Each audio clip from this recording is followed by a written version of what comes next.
ਅਗਲੀ ਖਬਰ ਦੇ ਵੱਲ ਵਧੀਏ ਸ਼ਰਮਾ ਜੀ ਤੇ ਗੱਲ ਕਰੀਏ ਇਮਾਨਦਾਰ ਮੰਤਰੀ ਦੀ। ਇਮਾਨਦਾਰ ਮੰਤਰੀ ਨੂੰ ਵੀ ਕਹਿੰਦੇ ਰਿਸ਼ਵਤ ਦੇਣੀ ਪੈ ਰਹੀ ਹੈ ਜੀ।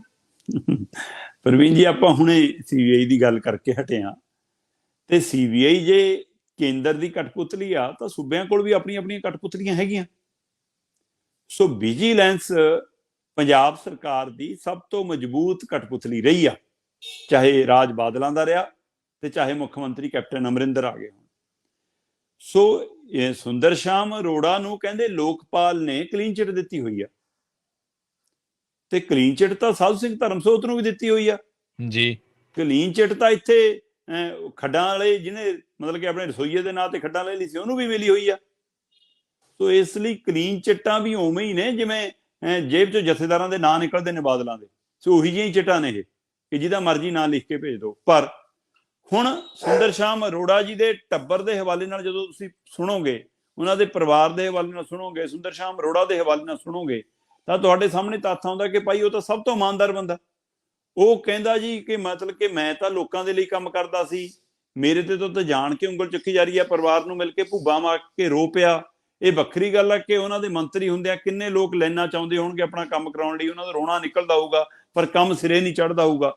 ਸੋ ਅੱਜ ਉਹ ਜਦੋਂ ਆਪਣੀ ਵਾਰੀ ਆਈ ਤਾਂ ਰੋਣਾ ਵੀ ਨਿਕਲਿਆ। ਹੁਣ ਜੇਕਰ ਤੁਸੀਂ ਕੋਈ ਘਪਲਾ ਨਹੀਂ ਕੀਤਾ ਪ੍ਰਵੀਨ ਜੀ, ਆਪਣੀ ਸਰਕਾਰ ਦੇ ਹੁੰਦਿਆਂ, ਆਪਣੇ ਮੰਤਰੀਪਣ ਦੇ ਹੁੰਦਿਆਂ ਤੁਸੀਂ ਕੋਈ ਨਜਾਇਜ਼ ਫਾਇਦਾ ਨਹੀਂ ਚੁੱਕਿਆ, ਤੇ ਫਿਰ ਇਮਾਨਦਾਰ ਮੰਤਰੀ ਹੋ ਕੇ ਵੀ 50-50 ਲੱਖ ਰੁਪਈਆ ਦੇਣਾ ਪੈ ਜਾਵੇ, 1 ਕਰੋੜ ਦੀ ਰਿਸ਼ਵਤ ਦੇਣੀ ਪੈ ਜਾਵੇ। ਕਮਾਲ ਆ ਭਾਈ ਕਿ ਇਮਾਨਦਾਰ ਮੰਤਰੀਆਂ ਨੂੰ ਵੀ ਰਿਸ਼ਵਤ ਦੇਣੀ ਪੈਂਦੀ ਹੈ। ਸੋ ਇਹ ਸਵਾਲ। ਦੂਸਰੇ ਪਾਸੇ ਜਿਹੜੀ ਆਜ਼ਾਦ ਏਜੰਸੀ ਵਾਲਾ ਹਵਾਲਾ ਸੀ ਵਿਜੀਲੈਂਸ ਵਾਲਾ ਦੇ ਰਹੇ ਹਾਂ, ਹੁਣ ਵਿਜੀਲੈਂਸ ਦੀ ਜਿਹੜੀ ਸਕ੍ਰਿਪਟ ਸਾਹਮਣੇ ਲਿਆਂਦੀ ਗਈ ਆ, ਉਹ ਸਕ੍ਰਿਪਟ ਦੇ ਅਨੁਸਾਰ ਸੁੰਦਰ ਸ਼ਾਮ ਅਰੋੜਾ ਆਪਣੀ ਜਾਨ ਸੁਖਾਲੀ ਕਰਨ ਲਈ, ਕੇਸ ਚੋਂ ਆਪਣੇ ਆਪ ਨੂੰ ਕਢਾਉਣ ਲਈ ਆਪਣੇ ਜ਼ਿਲ੍ਹੇ ਦੇ ਵਿਜੀਲੈਂਸ ਅਧਿਕਾਰੀ ਮਨਮੋਹਨ ਸਿੰਘ ਦੇ ਘਰੇ ਪਹੁੰਚ ਜਾਂਦਾ ਤੇ ਕਹਿੰਦੇ ਘਰ ਪਤਾ ਨਹੀਂ ਹੁੰਦਾ, ਘਰ ਦੇ ਨੇੜੇ ਜਾ ਕੇ ਫੋਨ ਕਰਦਾ ਕਿ ਮੈਨੂੰ ਘਰ ਦਾ ਪਤਾ ਨਹੀਂ ਲੱਗ ਰਿਹਾ, ਲੋਕੇਸ਼ਨ ਭੇਜ ਦੇ।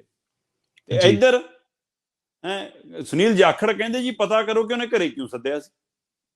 ਤੇ ਹੁਣ ਵਿਜੀਲੈਂਸ ਕਹਿੰਦੀ ਸਾਡੇ ਘਰੇ ਆ ਕੇ ਉਹਨੇ ਜੀ ਮਨਮੋਹਨ ਸਿੰਘ ਨੂੰ ਆਫਰ ਕੀਤੀ 1 ਕਰੋੜ ਦੀ, ਤੇ ਮਨਮੋਹਨ ਸਿੰਘ ਨੇ ਜਦੇ ਆਪਣੇ ਉੱਚ ਅਧਿਕਾਰੀਆਂ ਨੂੰ ਦੱਸਤਾ, ਉੱਚ ਅਧਿਕਾਰੀਆਂ ਨੇ ਜਦੇ ਆਪਣੇ ਉੱਚ ਅਧਿਕਾਰੀਆਂ ਨੂੰ ਦੱਸਤਾ, ਤੇ ਉੱਚ ਤੋਂ ਉੱਚ ਅਧਿਕਾਰੀਆਂ ਨੇ ਕਹਿੰਦੇ ਜਦੇ ਮੁੱਖ ਮੰਤਰੀ ਭਗਵੰਤ ਮਾਨ ਨੂੰ ਦੱਸਤਾ, ਤੇ ਭਗਵੰਤ ਮਾਨ ਜੀ ਦੇ ਕਹੇ ਤੇ ਕਹਿੰਦੇ ਜੀਰਕਪੁਰ 'ਚ ਟਰੈਪ ਲੱਗਿਆ।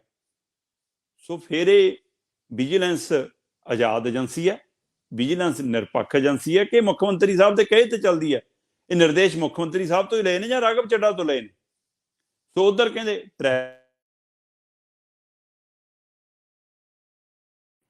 ਦੀ ਇੱਕ ਨਾਮੀ ਗ੍ਰਾਮੀ ਜਿਹੜੀ ਬਿਲਡਰ ਏਜੰਸੀ ਹੈ ਉਹ ਆ ਗਈ ਹੈ। ਸੋ ਉਸ ਬਿਲਡਰ ਏਜੰਸੀ ਕਹਿੰਦੇ ਉਹਦੀ ਗੱਡੀ ਸੀ, ਪੈਸਾ ਉਹਦਾ ਸੀ। ਹੁਣ ਦੋ ਪਹਿਲੂ ਆ ਗਏ ਇਹਦੇ ਵਿੱਚ, ਕਿਤੇ ਨਾ ਕਿਤੇ ਸੁੰਦਰ ਸ਼ਾਮ ਅਰੋੜਾ ਆਪਣੇ ਉਹਨਾਂ ਪਹਿਲੂਆਂ 'ਚ ਕਰ ਰਹੇ ਨੇ ਪ੍ਰਵੀਨ ਜੀ। ਸੁੰਦਰ ਸ਼ਾਮ ਅਰੋੜਾ ਪਹਿਲੇ ਦਿਨ ਕਹਿੰਦੇ ਨੇ ਕਿ ਜੀ ਪੈਸਾ ਮੇਰਾ ਸੀ ਨਹੀਂ, ਇਹ ਵਿਜੀਲੈਂਸ ਦੀ ਆਪਣੀ ਰਚਾਈ ਖੇਡ ਹੈ, ਉਹਨਾਂ ਦੀ ਗੱਡੀ 'ਚ ਪਹਿਲਾਂ ਹੀ ਝੋਲਾ ਪਿਆ ਸੀ ਜਾਂ ਝੋਲਾ ਰੱਖ ਦਿੱਤਾ ਗਿਆ, ਬੈਗ ਸੀ, ਪੈਸਾ ਉਹਨਾਂ ਦਾ ਹੀ ਸੀ, ਮੈਨੂੰ ਤਾਂ ਝੂਠਾ ਫਸਾਇਆ ਜਾ ਰਿਹਾ। ਹੁਣ ਇੱਕ ਨਵੇਂ ਤੱਥ ਉੱਭਰ ਕੇ ਆ ਰਹੇ ਨੇ, ਉਹ ਕਹਿ ਰਹੇ ਨੇ ਜੀ ਤਾਂ ਮੈਂ ਕੋਠੀ ਲੈਣੀ ਸੀ ਕੋਈ, ਮੈਂ ਤਾਂ ਕੋਠੀ ਲਈ ਪੈਸੇ ਦਾ ਪ੍ਰਬੰਧ ਕਰਦਾ ਫਿਰ ਰਿਹਾ ਸੀ, ਆ ਤਾਂ ਵੀ ਝੂਠਾ ਮੈਨੂੰ ਫਸਾ ਲਿਆ। ਸੋ ਦੋਏ ਪਹਿਲੂਆਂ ਦੇ ਵਿੱਚੋਂ ਇੰਨਾ ਖੁੱਲਾ ਕੈਸ਼, ਇਹ ਤਾਂ ਸੁੰਦਰ ਸ਼ਾਮ ਅਰੋੜਾ ਨੂੰ ਵੀ ਪਤਾ ਹੋਣਾ ਕਿ ਨਿਯਮ ਦੇ ਅਨੁਸਾਰ 20,000 ਤੋਂ ਵੱਧ ਦੀ ਕੈਸ਼ ਅਦਾਇਗੀ ਤੁਸੀਂ ਮਤਲਬ ਕਿ ਕਿਹੜੇ ਕਾਨੂੰਨਾਂ ਤਹਿਤ ਕਰ ਸਕਦੇ ਹੋ, ਤੁਹਾਨੂੰ ਪਤਾ ਹੋਣਾ ਚਾਹੀਦਾ। ਸੋ ਇਸ ਲਈ 50 ਕਰੋੜ 50 ਲੱਖ ਜਾਂ 1 ਕਰੋੜ ਗੱਡੀ ਬਿਲਡਰ ਦੀ ਜਾਂ ਗੱਡੀ ਆਪਣੀ, ਇਹ ਹੁਣ ਕਿਤੇ ਨਾ ਕਿਤੇ ਸੁੰਦਰ ਸ਼ਾਮ ਅਰੋੜਾ ਦੀ ਜਾਨ ਸੁਖਾਲੀ ਛੁੱਟਣ ਵਾਲੀ ਨਹੀਂ। ਹਾਂ, ਮੰਤਰੀ ਇਹ ਤੀਜੇ ਨੇ ਕੈਪਟਨ ਸਰਕਾਰ ਦੇ, ਪਰ ਆਮ ਆਦਮੀ ਪਾਰਟੀ ਨੇ ਜਿਹੜਾ ਇੱਕ ਸਵਾਲ ਉਹਨਾਂ ਤੇ ਖੜਾ ਹੁੰਦਾ ਸੀ, ਉਹ ਸਵਾਲ ਦਾ ਜਵਾਬ ਦੇ ਦਿੱਤਾ, ਕਿਉਂਕਿ ਅਗਲਿਆਂ ਤੇ ਸਵਾਲ ਖੜਾ ਹੁੰਦਾ ਸੀ ਕਿ ਤੁਸੀਂ ਭਾਈ ਕਾਂਗਰਸੀਆਂ ਤੇ ਕਾਰਵਾਈ ਕਰਦੇ ਹੋ, ਤੁਸੀਂ ਅਕਾਲੀਆਂ ਤੇ ਕਰਦੇ ਹੋ, ਬੀਜੇਪੀ ਤੋਂ ਬਚਦੇ ਹੋ। ਸੋ ਕਹਿੰਦੇ ਲਓ ਜੀ ਸੁੰਦਰ ਸ਼ਾਮ ਅਰੋੜਾ ਹੁਣ ਬੀਜੇਪੀ ਸੀ, ਅਸੀਂ ਚੱਕ ਲਿਆ। ਬੇਸ਼ੱਕ ਬਾਇਆ ਕਾਂਗਰਸੀ ਆਇਆ, ਕਾਂਗਰਸ ਦੀਆਂ ਸਮਿਆਂ ਦੀ ਘੁਟਾਲੇ ਨੇ, ਕਾਂਗਰਸ ਸਰਕਾਰ ਦੇ ਸਵਾਲ ਨੇ, ਚਾਹੇ ਉਹ ਇੰਡਸਟਰੀ ਪਲਾਟਾਂ ਦਾ ਮਾਮਲਾ ਹੋਵੇ, ਚਾਹੇ ਉਹ ਕਿਸੇ ਇੰਡਸਟਰੀ ਨੂੰ ਕਲੀਨ ਚਿੱਟ ਦੇ ਕੇ ਜਾਂ ਉਹਨਾਂ ਦੇ ਸਰਟੀਫਿਕੇਟ ਜਾਰੀ, ਲਾਇਸੈਂਸ ਜਾਰੀ ਕਰਾਉਣ ਦੇ ਮਾਮਲੇ ਹੋਣ, ਚਾਹੇ ਉਹ ਆਮਦਨ ਤੋਂ ਬਾਅਦ ਸਰੋਤਾਂ ਤੋਂ ਜਾਇਦਾਦ ਬਣਾਉਣ ਦੇ ਮਾਮਲੇ ਹੋਣ। ਸੋ ਵੱਖ-ਵੱਖ ਪਹਿਲੂਆਂ ਦੇ ਸਵਾਲ ਹੋਣ, ਪਰ ਉਹ ਸਾਰੇ ਕੈਪਟਨ ਸਰਕਾਰ ਕਾਂਗਰਸ ਸਰਕਾਰ ਦੇ ਕਾਰਜਕਾਲ ਦਾ ਦੌਰ ਹੈ। ਪਰ ਅੱਜ ਕੱਲ੍ਹ ਉਹ ਆਪਣੀ ਚਮੜੀ ਬਚਾਉਣ ਲਈ ਬੀਜੇਪੀ ਸੀ, ਤੇ ਹੁਣ ਆਪਣੇ ਟਰੈਪ 'ਚ ਫਸੇ ਨੇ, ਆਪਣੀ ਗਲਤੀ ਕਰਕੇ ਫਸੇ ਨੇ ਕਿ ਆਪ ਹੀ ਚਲੇ ਗਏ। ਇਹ ਨਾ ਇੱਕ ਫਿਤਰਤ ਹੈ, ਮਤਲਬ ਖਾਸ ਕਰਕੇ ਤੁਸੀਂ ਕਹਿ ਲਓ ਕਿ ਕਮਜ਼ੋਰ ਚੋਰਾਂ ਦੀ ਪ੍ਰਵੀਨ ਜੀ, ਕਿ ਜੇਕਰ ਉਹ ਕਿਤੇ ਚੋਰੀ ਕਰ ਲੈਣ, ਕਿਤੇ ਡਾਕਾ ਮਾਰ ਲੈਣ, ਕਿਸੇ ਨਾਲ ਕੁੱਟਮਾਰ ਕਰ ਲੈਣ, ਤਾਂ ਉਹ ਦੁਬਾਰਾ ਉਸ ਥਾਂ ਦੇ ਉੱਤੇ ਦੇਖਣ ਜ਼ਰੂਰ ਆਉਣਗੇ। ਅੱਛਾ ਜੀ।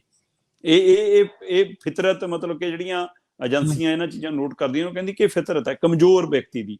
ਉਹ ਕੋਈ ਸੜਕ ਐਕਸੀਡੈਂਟ ਵੀ ਹੋ ਜਾਵੇ ਤੇ ਭੱਜ ਜਾਵੇ ਮੌਕੇ ਤੋਂ, ਦੁਬਾਰਾ ਚਾਹੇ ਬਾਏ ਥਾਏ ਬਹਾਨਾ ਬਣਾ ਕੇ ਬਦਲ ਕੇ ਉੱਥੇ ਦੇਖਣ ਜ਼ਰੂਰ ਆਊਗਾ ਕਿ ਹੁਣ ਕੀ ਹੋ ਰਿਹਾ। ਠੀਕ ਹੈ, ਅੱਛਾ, ਵਾਹ। ਸੋ ਇਸ ਲਈ ਕੀ ਸੁੰਦਰ ਸ਼ਾਮ ਅਰੋੜਾ ਦੀ ਇਹ ਕਮਜ਼ੋਰੀ ਹੈ ਕਿ ਖੁਦੇ ਮਨਮੋਹਨ ਸਿੰਘ ਦੇ ਘਰੇ ਚਲੇ ਗਏ, ਖੁਦੇ ਉਹਨਾਂ ਨਾਲ ਰਾਬਤਾ ਕਰਨ ਚਲੇ ਗਏ। ਸੋ ਜੇਕਰ ਤੁਸੀਂ ਇਮਾਨਦਾਰ ਸੀ, ਤੁਸੀਂ ਕੋਈ ਕੁਤਾਹੀ ਨਹੀਂ ਕੀਤੀ ਸੀ, ਤਾਂ ਜੇਲ੍ਹ ਜਾਣੋਂ ਕੀ ਡਰ ਸੀ ਫਿਰ? ਜੀ ਬਿਲਕੁਲ। ਜਾਂ ਫਿਰ ਉਹਨਾਂ ਕੇਸਾਂ ਦਾ ਸਾਹਮਣਾ ਕਰਨ ਤੋਂ ਕੀ ਡਰ ਸੀ? ਸੋ ਇਸ ਲਈ ਤੇ ਹੁਣ ਭਾਰਤ ਭੂਸ਼ਣ ਆਸ਼ੂ ਤੇ ਸਾਧੂ ਸਿੰਘ ਧਰਮਸੋਤ ਵਾਲੀ ਲਾਈਨ 'ਚ ਖੜੇ ਨੇ, ਤੇ ਉਸ ਕਤਾਰ ਤੋਂ ਬਾਅਦ ਅਗਲੀ ਵਾਰੀ ਦੀ ਵੀ ਕਈ ਨਾਮ, ਜਿਵੇਂ ਕੈਪਟਨ ਸੰਦੀਪ ਸੰਧੂ ਦਾ ਨਾਮ ਖੂਬ ਚਰਚਾ 'ਚ ਹੈ, ਪਾੜਾ ਦਾ ਨਾਮ ਚਰਚਾ 'ਚ ਹੈ, ਗਲਜੀਆਂ ਤੋਂ ਪੁੱਛਗਿੱਛ ਹੋ ਚੁੱਕੀ ਹੈ। ਕੁਝ ਨਾਮ ਕਹਿੰਦੇ ਲਿਸਟ 'ਚ ਉੱਪਰ ਸੀ ਜ਼ਿਆਦਾ, ਜਿਨ੍ਹਾਂ ਦੀ ਤਿਆਰੀ ਸੀ ਉਹ ਦਿੱਲੀ ਮੱਥੇ ਟੇਕ ਆਏ ਨੇ। ਸੋ ਲੋਕ ਤਾਂ ਇਹ ਵੀ ਕਹਿੰਦੇ ਨੇ ਕਿ ਹੁਣ ਮਾਈਨਿੰਗ ਵਾਲਾ ਪੈਸਾ ਵੀ ਦਿੱਲੀ ਪਹੁੰਚਦਾ ਹੈ। ਸੋ ਕਿੰਨੀਆਂ ਤਰ੍ਹਾਂ ਦੀਆਂ ਚਰਚਾਵਾਂ ਨੂੰ ਆਮ ਆਦਮੀ ਪਾਰਟੀ ਨੇ ਖੁਦੇ ਹਵਾ ਦੇ ਲਈ ਹੈ, ਤੇ ਉਹਨਾਂ ਦੀ ਵਿਜੀਲੈਂਸ ਵੀ ਸ਼ੱਕ ਦੇ ਘੇਰੇ 'ਚ ਰਹਿੰਦੀ ਆ।